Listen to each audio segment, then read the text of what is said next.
بسم اللہ الرحمن الرحیم۔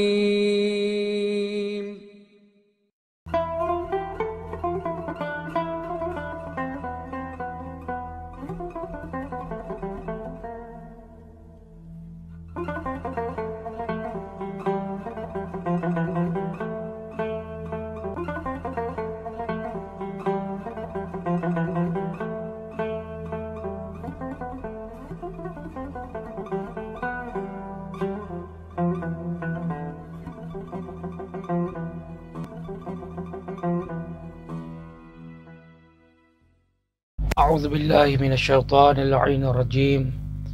بسم اللہ الرحمن الرحیم۔ الحمد للہ رب العالمین، وصلی اللہ علی محمد وآل بیتہ الطیبین الطاہرین۔ اللہم صلی علی محمد وآل محمد وعجل فرجہم، واللعنۃ الدائمۃ علی اعدائہم اجمعین۔ اما بعد فقط قال رسول اللہ صلی اللہ علیہ وآلہ بسم اللہ الرحمن الرحیم۔ من مات ولم يعرف امام زمانہ مات میتۃ جاہلیہ۔ بسم اللہ الرحمن الرحیم۔ اللہم کن لولیک الحجۃ ابن الحسن صلواتک علیہ وعلی آبائہ فی هذه الساعة وفی کل ساعة وليا وحافظا وقائدا وناصرا ودليلا وعينا حتى تسكنه أرضك طوعا وتمتعه فيها طويلا۔ اللهم صل على محمد وآل محمد وعجل فرجهم۔ ناظرین کرام، سلام علیکم ورحمۃ اللہ وبرکاتہ۔ ہم آپ کا اپنے اس پروگرام معرفت امام زمانہ عجل اللہ تعالی فرجہ الشریف اور ماہ رمضان میں خیر مقدم کرتے ہیں، اور ہم اس سلسلے کی 19ویں قسط کو لے کر کے حاضر ہوئے ہیں، جہاں گفتگو دعائے افتتاح کے آخری فقروں کے اوپر تھی، اور یہاں تک گفتگو ہوئی کہ بار الہ ہماری قلت کو میرے امام کے ذریعے سے کثرت میں بدل دے، ہمارے پریشانیوں کو میرے امام کے ذریعے سے دور فرما، خدایا مجھے حق کے ذریعے سے حق تک پہنچا دے، چونکہ صراط مستقیم کی ہدایت بس تو ہی کر سکتا ہے، اور تو جسے چاہے گا اسے کرے گا۔ جس کے بعد ایک یہ شے سمجھ میں آئی کہ معرفت پروردگار عالم کا کام ہے، پروردگار عالم جسے چاہتا ہے معرفت عطا کرتا ہے۔ تو یہاں تک فقرے پہنچے، اللہم انا نشکو الیکا فقد نبینا صلواتک علیہ وآلہ وغیبت ولینا یا غیبت امامنا۔ بار الہ ہم شکایت کرتے ہیں تیری بارگاہ میں اپنے نبی صلی اللہ علیہ وآلہ کی رحلت، شہادت اور ان کے ہمارے درمیان سے ظاہری لحاظ سے چلے جانے پر، اور اپنے زمانے کے امام اور اپنے ولی کی غیبت کے سلسلے سے، وَكَثْرَةَ عَدُوِّنَا، خدایا ہم اپنے دشمنوں کی کثرت کی شکایت تجھ سے کرتے ہیں، وَقِلَّةَ عَدَدِنَا، اپنی عدد کی قلت کے اوپر تجھ سے شکایت کرتے ہیں، وَشِدَّةَ الْفِتَنِ بِنَا، امتحانات کتنے سخت ہیں، فتنہ کتنا شدید ہے، اس کی شکایت کرتے ہیں، وَتَظَاهُرَ الزَّمَانِ عَلَيْنَا، زمانے کا ہمارے خلاف یکجا ہو جانا، ہمارا دشمن ہو جانا، اس کی شکایت کرتے ہیں۔ خدایا فصل علی محمد و آلہ، بار الہ نبی اور آل نبی پر درود و صلوات بھیج، وَعِنَّا عَلَى ذَلِكَ بِفَتْحٍ مِّنْكَ تُعَجِّلُهُ، اور اس پر ہماری نصرت فرما اپنی جلدی فتح کے ذریعے سے، وَبِضُرٍ تَكْشِفُهُ وَنَصْرٍ تُعِزُّهُ وَسُلْطَانِ حَقٍ تُظْهِرُهُ وَرَحْمَةٍ مِّنْكَ تُجَلِّلُنَاهَا وَعَافِيَةٍ مِّنْكَ تُلْبِسُنَاهَا بِرَحْمَتِكَ یا ارحم الراحمین، کے بار الہ جلدی ہمیں نصرت عطا فرما فتح کے ساتھ، اور اس میں جلدی کر کے تکلیف دور کر دے، نصرت سے عطا عزت ادا کر، حق غلبے کا اظہار کر، بہرحال یہ ساری چیزیں، اور اپنے حق کو ظاہر فرما، سلطان حق کو ظاہر فرما، اپنے امام کو، اپنی حجت کو ان کی حقیقی سلطنت کے ذریعے سے ظاہر فرما، بار الہ اپنی رحمت کے ذریعے سے، یا ارحم الراحمین، اے سب سے زیادہ رحمت کرنے والے اور رحمت کے نازل کرنے والے خدا۔ تو جیسا کہ عرض کیا کہ دعائے افتتاح کے آخری فقرے براہ راست امام زمانہ عجل اللہ تعالی فرجہ شریف سے مرتبط ہے، اور جو ان سارے فقرے میں آیا اس کے ذریعے سے اب جو وہ دعا ہے ماہ رمضان کی جو ہم ہر نماز کے بعد پڑھتے ہیں، جسے شیخ کف عمی رحمۃ اللہ علیہ نے بلد الامین میں اور مصباح میں نقل کیا ہے، شہید رحمۃ اللہ علیہ نے اپنے مجموعے میں نقل کیا ہے کہ سرکار نے فرمایا کہ اس دعا کو ماہ رمضان میں ہر واجب نماز کے بعد پڑھو۔ عظیم دعا ہے، بسم اللہ الرحمن الرحیم، اللہم ادخل علی اہل القبور السرور، کہ بہرحال وہ لوگ جو قبروں میں ہیں ان تک، ان کی قبروں میں سرور کو داخل کر، خوشیوں کو داخل کر۔ یہ جو عظیم دعا ہے اس کے ایک ایک فقرے کی طرف آئیں گے، لیکن اس سے پہلے اس مقدمے کو سمجھ لیں کہ یہ جتنی چیزیں دعا کی جا رہی ہے، جتنا مطالبہ کیا جا رہا ہے پروردگار عالم سے، وہ سب کس کے ذریعے سے ہے؟ وہ سب امام زمانہ عجل اللہ تعالی فرجہ شریف کے ذریعے سے بصورت عتب ممکن ہے۔ اس دعا میں، دعا افتتاح میں تو باقاعدہ ضمیر کا استعمال کیا، حق کے لفظ کا استعمال کیا کہ بہرحال اس حق کے ذریعے سے میری نصرت فرما، حق کے ذریعے سے قرض عطا فرما، حق کے ذریعے سے مرض کو دور کر دے، حق کے ذریعے سے ہماری قلت کو کثرت میں بدل دے، اس حق کے ذریعے سے ہمیں دنیا و آخرت کا خیر عطا فرما دے۔ اور خود اس دعا سے واضح ہے کہ یہاں پر حق سے مراد امام زمانہ عجل اللہ تعالی فرجہ الشریف ہیں۔ تو اب جو پہلا فقرہ اس عظیم دعا کا ہے کہ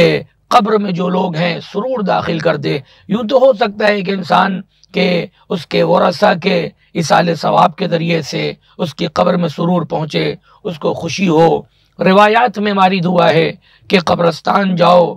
مردوں کے پاس جاؤ، ان کی قبروں پہ جاؤ، قبروں پہ جا کر کے سورہ قدر کی تلاوت فرماؤ۔ سب سے اہم یہی ہے کہ انسان جب قبر پہ جائے، اپنے ماں باپ، اعزا اقربا، احباب، مومنین کی قبروں کے اوپر جائے، تو سب سے افضل اور سب سے بہترین عمل یہی ہے کہ انسان قبر کے اوپر ہاتھ رکھ کے روایات میں جو جملے آئے ہیں، اب باقی جو جملے اردو میں لکھے ہوئے ہیں کسی نے ترجمہ کیا ہے وہ ایک ذرا سا مسئلہ ہے، لیکن روایات میں جو اہل بیت اطہار علیہ الصلوۃ والسلام نے استعمال کیا، اور ہمارے مراجع کرام کی جو بھی کتابیں ان سے نقل کی گئیں، لکھی گئیں، ان کے حوالے سے عربی اور فارسی میں، اس میں یہ جملہ نہیں ملتا کہ قبر کے اوپر انگلی رکھو، لیکن یہاں لوگ قبروں کے اوپر انگلی رکھ کر کے سورہ قدر پڑھ رہے ہیں یا اس مخصوص دعا کو پڑھ رہے ہیں۔ بہرحال روایات میں جو لفظیں آئی ہیں میں نے عرض کیا، اور جو عربی کی کتابیں، چونکہ اردو کی کتابوں میں بھی بعض جگہ لوگوں نے اس ترجمے کو کیا ہے کہ انگلی کو گاڑے، لیکن روایات میں نے عرض کیا، اور مراجع کرام کی جو رسائل عملیہ ہے یا عروۃ الوثقہ ہے، اس کا تعلیقہ ہے، اس کے اوپر حاشیہ ہے، اور جتنی بڑی کتابیں ہیں مثلا اس میں یہی ہے کہ امام علیہ الصلوۃ والسلام نے فرمایا کہ قبر پہ پہنچنے کے بعد اپنے ہاتھ کو قبر کے اوپر رکھو، کہ اگر اس طریقے سے قبر ہے تو اس طریقے سے ہاتھ قبر کے اوپر رکھنا، اور اس کے بعد سورہ قدر کی تلاوت کرنا ہے۔ بہرکیف تو عرض یہ کر رہے تھے کہ اس کے ذریعے سے بھی قبروں میں رہنے والوں تک سرور پہنچ سکتا ہے، خوشی ہو سکتی ہے۔ روایات میں اہل بیت علیہ السلام نے فرمایا کہ قبروں کے اوپر جاؤ، کیوں؟ اس لیے کہ جب تم قبروں کے اوپر جاؤ گے تو صاحب قبر کو یہ خبر ہوگی کہ کون میرے قبر کے اوپر آیا ہے۔ صاحب قبر مانوس ہوتا ہے اس انسان سے جو اس کی قبر کے اوپر جاتا ہے، اس کو خوشی ہوتی ہے اس انسان کے آنے سے جو اس کی قبر کے اوپر آیا ہے۔ بعض حدیثوں میں مخصوص وقت بیان کیا گیا ہے کہ مثلا صبح سورج نکلنے سے پہلے امام جعفر صادق علیہ الصلوۃ والسلام اور دیگر ائمہ معصومین علیہ الصلوۃ والسلام کے حوالے سے کتاب کافی میں، کتاب وسائل میں اور دیگر کتابوں میں روایتیں موجود ہیں، فرماتے ہیں کہ سورج نکلنے سے پہلے اگر قبر کے اوپر جایا جائے تو مردے کو خبر ہوتی ہے کہ کون میری قبر کے اوپر آیا ہے۔ مردہ جانتا ہے کہ کون قبر کے اوپر آیا ہے، مردہ اس آنے والے کے آنے سے مانوس ہوتا ہے، اس کو خوشی ہوتی ہے۔ اور پھر امام فرماتے ہیں جب سورج نکل آتا ہے تو پھر وہ مردے بالکل ایسے ہی پڑے ہوتے ہیں کہ اب ان کو کسی قسم کی خبر نہیں ہوتی۔ لیکن بعض جو دوسری روایات ہیں اس میں یہ جملے نہیں موجود ہیں، بلکہ اہل بیت علیہ السلام نے فرمایا کہ جاؤ زوروا موتاکم، اپنے میتوں کی، اپنے مردوں کی، اپنے صاحب قبر کی جاؤ زیارت کرو، اس کے فاتح قدر کے لیے جاؤ، سورہ نزلنا کے لیے جاؤ، اس کے اوپر رحمت کے سلسلے سے جاؤ، اس کے استغفار کے لیے جاؤ۔ مثلا ماں باپ اگر ہیں تو فرمایا کہ جو ان کے لیے دعا کر رہے اس سے بھی اپنی حاجت کو طلب کر لو۔ تو یہ جو پورا سلسلہ ہے، تو وہاں پر جو اس طریقے کی قید نہیں ہے بات حدیثوں میں کہ سورج نکلنے سے پہلے، وہاں پر یہ فرمایا کہ قبروں کے اوپر جاؤ، چونکہ مردوں کو پتہ ہوتا ہے کہ کون آیا ہے، کون اس کی قبر کے اوپر آیا ہے۔ بہرحال یہاں پر ایک چیز یہ بھی کہی جا سکتی ہے، جیسا کہ بعض علماء نے فرمایا ہے کہ یہ روایات انسان کے دائرہ ایمان کے لحاظ سے ہے۔ جس انسان کا ایمان جتنا قوی ہوگا وہ اتنا زیادہ اپنی قبر میں بیدار ہے، وہ اتنا زیادہ اس کے رابطے اپنے گھر والوں سے اور قبر پہ آنے والے شخص سے ہے۔ جیسا کہ یہ بھی بہت اہم مسئلہ ہے کہ جو لوگ مر کے جا چکے ہیں اس کے لیے بھی پروردگار عالم نے خاص اہتمام کیا ہے کہ یہ لوگ اپنے گھروں کی طرف آتے اور اپنے گھر والوں کو دیکھتے ہیں۔ اگر گھر والے اچھے کام کر رہے ہیں مثلا تو ان کو خوشی ہوتی ہے، بلکہ حدیثوں میں یہ موجود ہے کہ پروردگار عالم نے اہتمام کیا ہے جن فرشتوں کے ساتھ یہ آتے ہیں، فرشتے بری چیز کو نہیں دیکھنے دیتے ان کو، جب یہ اچھی چیزوں کو دیکھتے ہیں فقط تو دیکھنے کے بعد خوش ہوتے ہیں۔ پھر یہ کیا، کچھ لوگ ہیں جو صرف جمعے زیارت کرتے ہیں، کچھ لوگ ہیں جو زیادہ زیارت کر رہے ہیں، کچھ اس سے بھی کم کر رہے ہیں۔ تو یہ جو معاملہ ہے کس حساب سے، یہ انسان کے درجات ایمان کے لحاظ سے، انسان کا ایمان کتنا قوی ہے، کہ اسی طریقے سے بعض علماء نے ان دونوں طریقے کی روایات کو جمع کیا ہے۔ البتہ اس میں اور دوسرے بھی طریقے ممکن ہیں، لیکن فی الحال اس کا ایک جواب ہے جو کہ بالکل واضح ہے کہ انسان کے ایمان کے جو درجات ہیں اس کے لحاظ سے ہے کہ کون کس وقت تک بیدار ہے، کون کس وقت تک باخبر ہو رہا ہے اس کی قبر پہ آنے والے سے۔ خیر، تو یہ ساری چیزیں ہیں جس کے ذریعے سے مردے تک، میت تک، صاحب قبر تک سرور اور خوشی داخل ہو سکتی ہے۔ لیکن یہ ساری خوشیاں نامکمل ہیں، یہ نہیں کہا جا سکتا کہ یہاں 100% اس کو سرور حاصل ہو گیا۔ 100% کس وقت ہوگا؟ جب امام زمانہ عجل اللہ تعالی فرجہ شریف کا ظہور ہوگا، چونکہ حدیثوں میں موجود ہے۔ امام علی رضا علیہ السلام نے فرمایا، دیگر ائمہ معصومین علیہ السلام نے فرمایا کہ اگر انسان 40 صبح دعائے احد کی تلاوت کرے گا تو پروردگار عالم اگر وہ اس کے امام زمانہ عجل اللہ تعالی فرجہ شریف کے ظہور سے پہلے اس دنیا سے رخصت ہو گیا تو پروردگار عالم ظہور کے بعد اہتمام کرے گا، فرشتے کو بھیجے گا۔ اب یہاں پر بھی دو سلسلہ ہے روایات کا کم سے کم۔ ایک سلسلہ یہ نا، فرشتہ آئے گا صاحب قبر کے پاس اور آن کے آواز دے گا کہ اے صاحب قبر، تیرے امام کا ظہور ہو چکا ہے، اگر تو چاہے تو امام کی نصرت کے لیے چلے، اور اگر یہیں باقی رہنا چاہے تو پھر نعمت پروردگار میں یہیں باقی رہ جا، لیکن اگر چلنا چاہتا ہے تو تجھے پورا اختیار ہے، اپنی قبر سے نکل اور چل۔ اور دوسرا سلسلہ یہ ہے کہ اہل بیت علیہ السلام نے جیسا کہ فرمایا، وہ روایات جو رجعت کے سلسلے سے گفتگو کرتی ہیں اور رجعت کے سلسلے سے پہلے کا جو مسئلہ ہے اس کے سلسلے سے، تو وہاں پر روایات میں فرمایا کہ کچھ ایسے بھی لوگ ہوں گے جن کی قبر پہ خود امام زمانہ عجل اللہ تعالی فرجہ شریف جائیں گے اور ان لوگوں کو قبروں سے نکال کر لائیں گے۔ کس لیے؟ اپنی نصرت کے لیے، کس لیے؟ دشمنوں سے لڑنے کے لیے، کس لیے؟ حق کے قیام کے لیے۔ تو بہرحال تو عرض کیا کہ اصلی، واقعی اور حقیقی سرور اگر کسی کی قبر پہ داخل ہوگا تو کب داخل ہوگا؟ جب امام زمانہ عجل اللہ تعالی فرجہ شریف کا ظہور ہوگا۔ تو ابھی عظیم دعا ہے جس کے ایک ایک فقرے کہ اگر اب اس دعا کا ترجمہ نہ کیا جائے بلکہ اس دعا کے ترجمے کے لیے کہا جائے کہ دعائے افتتاح کے آخری جملوں کو پڑھ لیں تو اس کا ترجمہ ہے۔ لیکن اگر انسان جس نے دعا افتتاح کو نہیں پڑھا، وہ انسان جو اہل بیت علیہ السلام کی روایات سے باخبر ہی نہیں ہے، مثلاً نابلد ہے، جانتا ہی نہیں، یا یہ کہ پہنچا نہیں، یا یہ کہ ضعیف سمجھ کے چھوڑ دیا، جو بھی اس کی دقت رہی ہو، اب اگر وہ اہل بیت علیہ الصلوۃ والسلام کی دعاؤں کی اور زیارتوں کا ترجمہ کرے گا تو اس کی زیارت میں ممکن ہے کہیں بھی ممکن ہے اس کو اہل بیت علیہ الصلوۃ والسلام نظر نہ آئیں، لیکن اہل بیت علیہ الصلوۃ والسلام کی دوسری دعائیں جو ان سے مروی ہیں، جو ان کے اقوال ہیں، جو روایات ہیں، اگر وہ انسان کے نظر میں اس کا مطالعہ انسان نے کیا ہو، اس کے بعد اس طریقے کی دعاؤں کو ترجمہ کرے اگر، تب پھر دقیق اور درست ترجمہ کر سکتا ہے۔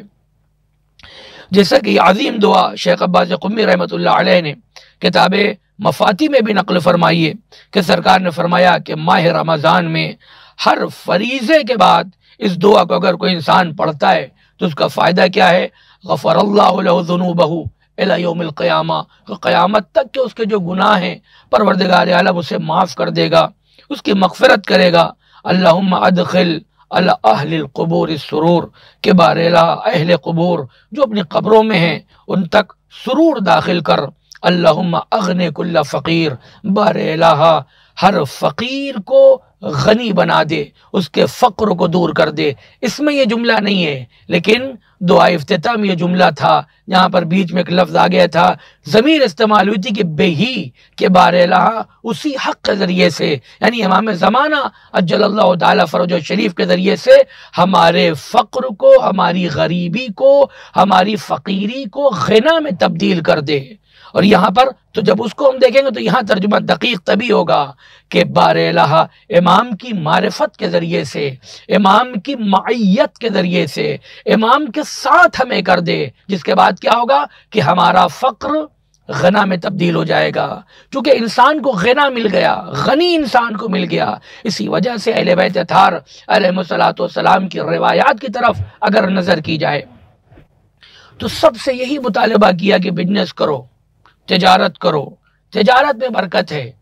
جاب میں وہ چیز نہیں ہے، اور اس کے عقلی لحاظ سے بھی بہت سی دقتیں ہیں، لیکن اگر انسان خود تجارت کرتا ہے تو خود مالک ہے، جب چاہے جائے، جب چاہے نہ جائے، اپنی ضروریات کے حساب سے کرے، اس کی عقل بڑھے گی، غلام نہیں رہے گا۔ لیکن کسی کے پاس سروس کرنے سے، جاب کرنے سے، ان ساری چیزوں میں ایک طریقے سے وہ بندھا ہوا ہے، وہ اپنا صبح سے لے کر کے شام تک جو کام کر رہا ہے، اتنے میں جتنا پیسہ کما رہا ہے وہ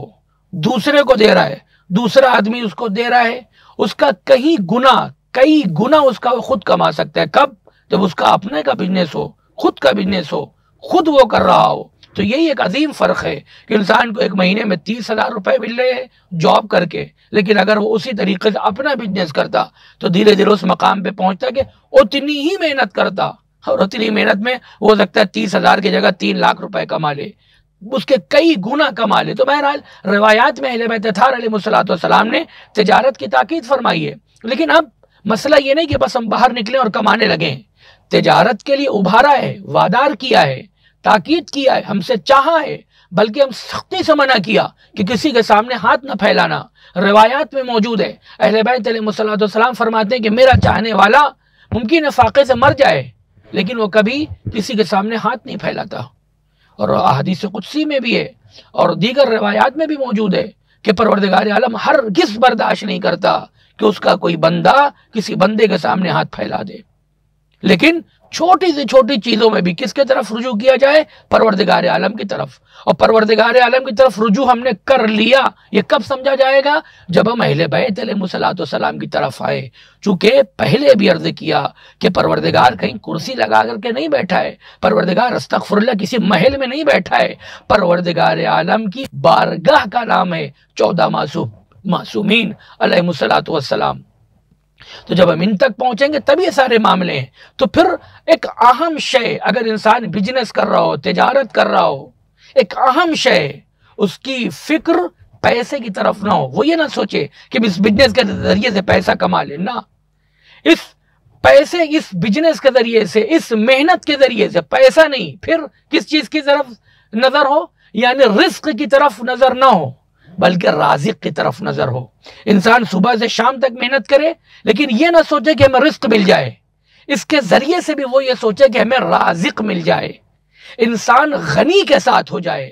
غنا انسان کے پاس آ جائے تو انسان وہ جب ختم ہوگا تو معاملہ اس کا ختم ہو جائے گا، فقیری کی طرف چلا جائے گا۔ لیکن جب انسان غنی کی معیت میں آ گیا، غنی کے ساتھ ہو گیا، رازق کے ساتھ ہو گیا، تو دنیا ختم ہو جائے گی،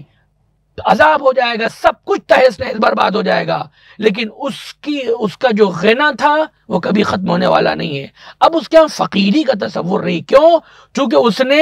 غنا کو حاصل نہیں کیا، اس نے اپنے اس عمل سے غنی کو حاصل کر لیا ہے۔ تو اسی وجہ سے یہ ایک اہم چیز ہے جس پہ ہمارے جوانوں کو توجہ کرنی چاہیے کہ جب وہ جاب کر رہے ہوں یا بزنس کر رہے ہوں تو اس کے ذریعے سے فقط رزق کی تلاش میں نہ ہوں بلکہ رازق کی تلاش میں ہوں، چونکہ رزق آنے کے بعد جا سکتا ہے، چھن سکتا ہے، لٹ سکتا ہے۔ وہ باقاعدہ روایت جناب کمیل رضوان اللہ تعالی علیہ سے موجود ہے، وہ پورا سلسلہ جو مولا کائنات علیہ الصلوۃ والسلام نے بیان فرمایا۔ لیکن اگر انسان رازق تک پہنچ گیا، رازق کی معیت اس کے پاس آ گئی، معرفت آ گئی، تو پھر اب اس کی زندگی میں، اس کے مر جانے کے بعد قبر میں، برزخ میں، محشر میں، روز حساب، حشر و نشر کے وقت کسی بھی موقع کے اوپر فقیری کا تصور نہیں ہے۔ کیوں؟ چونکہ دنیا کا فقر تو پھر بھی بہت ہلکا ہے، جس کی کوئی خاص اہمیت نہیں ہے۔ اصل فقر تو وہ ہے جو قیامت کا ہوگا، کہ ہو سکتا ہے انسان اس دنیا میں بڑا مالدار ہو، ثروت مند ہو، لیکن آخرت میں پہنچے تو فقیر ہو، کچھ بھی نہ ہو۔ آخرت میں کون ہوگا غنی؟ جو اہل بیت علیہ الصلوۃ والسلام کے ساتھ رہا ہو۔ آخرت میں کون ہوگا غنی؟ جس کے ہاں فقر کا کوئی تصور نہ ہو، وہ جو اس دنیا سے محبت اہل بیت اطہار علیہ الصلوۃ والسلام کو بچا کر کے لے گیا ہو، اس ولایت کو بچا کے لے گیا ہو۔ چونکہ ابتدا کے قسطوں میں اس مسئلے کو بیان کیا ہے کہ آج اگر ہم شیعہ کے گھر میں پیدا ہو گئے، مجلس ماتم بھی کر رہے ہیں، نماز روزہ بھی کر رہے ہیں،